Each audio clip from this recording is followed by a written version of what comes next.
actually were a child and killed on command. That's important, right? It's the fact that you were or are part of the military services and you chose to abandon your troops, your command, and so on. So that's that. Okay, so these two are the universal perspective. The next is contextual or situational.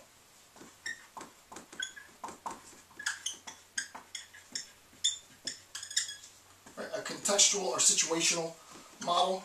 Obviously, the difference, the universal aspect. The universal aspect is an account that's generalizable. Here's the paradigm. The paradigm says that. Contextual, case specific. Virtue ethics of skill. So virtue ethics of skill.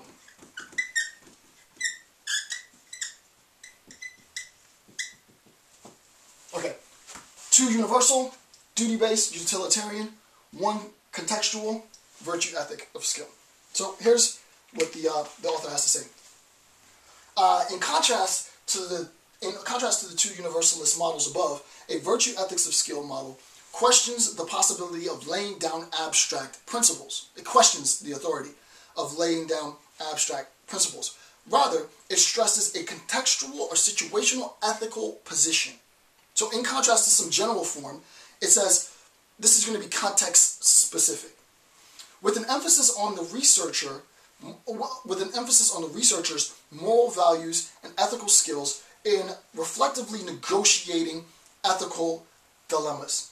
Ethical behavior is seen unless as the application of general principles and rules than the researcher's internalized moral values. What in the world does that mean? Insofar as we're talking about an ethics of virtue, right? The idea it's very, very simple. The idea to live virtuous, the oldest critique, it's like philosophy 101, this is Aristotelian. When you come into Aristotle's notion of virtue is, well, isn't it elitist to say that you ought to live this virtuous life? And who determines what a virtuous life is? And virtue for you might not be virtue for me, and blah, blah, blah, blah. Which is precisely the reason why the authors have suggested that this is not a weakness. That this idea for virtue becomes context specific. Now, with respect to the idea of virtue as principle, and we're talking about virtue, we recognize that this notion of virtue is going to be N-T-E-X-T, context specific. So, with respect to my relationship with the participant, I'm the researcher, here's the participant, and the participant's ascription to the principle of virtue that is context specific. There are many, many, many, many, many, many, many, many different stories that might come out of this, right? And what's very important, is that they're sort of antithetical stories that could come out of this. So it might be the case, for example, turning back, just sort of for cliche, because everyone knows it, and it's very easy to sort of pedagogically give an example. You can look at 2 cases. There's the awesome scene in Inglourious Basterds where that phenomenal actor, I forget his name, comes in and he has this bizarre conversation about milk with the dairy farmer. All the while there is a family there's a Jewish family underneath the floorboard, and he sort of knows that there's the family there, and they play this wonderful game of cat and mouse. Literally, they start talking about mice and infestation and so on. Imagine, for example, that he had a neighbor, and that neighbor did not have a Jewish family underneath the floorboard. So the interrogator comes in and says, hey, with all of the eloquence that he has, we shouldn't keep vermin in the house. And the guy says, well, I think I have. I've made a mistake, and there are vermin in the house. And, he shoots up the floor, and the family's killed, and one girl tries to run off, and you think to yourself, oh my goodness, what a horrible, horrible action. The family betrayed the German family, or it was the French family. The French family betrayed the Jewish family because they recognized that there was a bartering going on. If you let me know that there are in fact people that you are hiding, I will let you live. So what I did is I ratted them out. And the family died, but I was preserved. And you think, what a horrible act. You go next door, and there's nobody under the boards. And the guy checks, and he's like, no, there's nobody here. And he checks, and there is nobody there. And he asks him, he says, well, that's odd, because your neighbor had somebody hiding underneath their floorboards. Did no one come to you to try and hide underneath your floorboards? Of course people came and tried to hide under my floorboards. But I'm a good representative member of the party, and I would never have them come into my house. Oh, well, congrats to you. Right?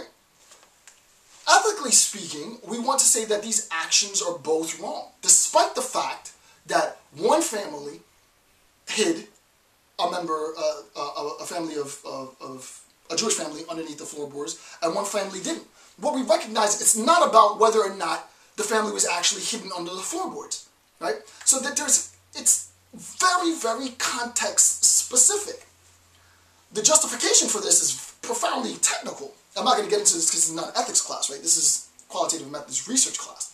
What I want you to recognize is that insofar as we as researchers are engaging our participants for their narrative, for their phenomenological lived experience, if we're engaging a community in an ethnographic study or in a participatory action research study, or if we're looking at case-specific research based on literature, then insofar as we're talking about this virtue ethics, it is on the participant to make the assessment of virtue.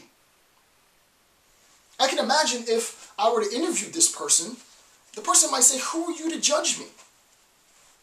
You know, on what moral high ground do you have a right to tell me that ratting out the family that I tried to save was the wrong action? At least I tried to save them.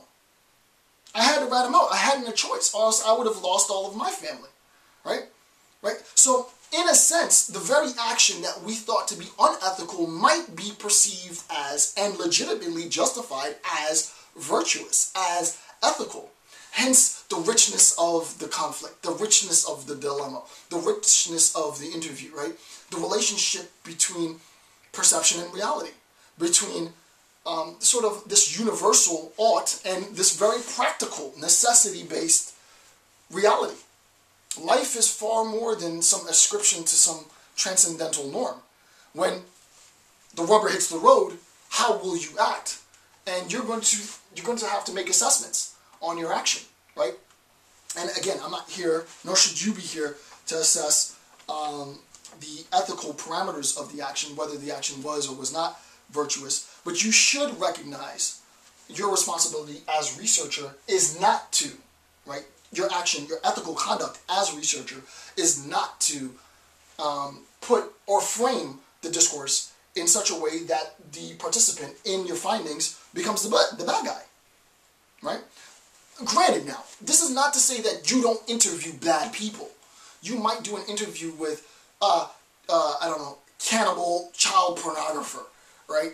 There are bad things in the world. I'm not saying that you can't say that the individual is a monster. I'm not saying that, right? It's not for me to assess. What you have to do, your ethical responsibility, however, to the participant, insofar as the participant is disclosing, imagine an interview with Jeffrey Dahmer, is how did you get to do that action? What was it that guided your conduct in the world, right? How did you legitimize that? Do you see yourself as acting in accordance with the society or outside of society? If you see yourself acting in accordance with society, I don't understand how you could see that. Can you explain that? If you see yourself acting outside of society, why is it that you chose to act in such a drastic sort of disassociation from society, right? Because the answers to those questions, when posed properly, is going to give me a better idea of the mindset of an individual who could perform such an act. And then I ask myself, could I perform that act? How would I perform that act? What events would need to arise in order for me to act like that? Or is it the case that no type of circumstance, social circumstance, or political circumstance could put me in a position to act like that? Very, very deep stuff. I mean, very, very super intricately complex stuff. But the point is, and this is absolutely essential,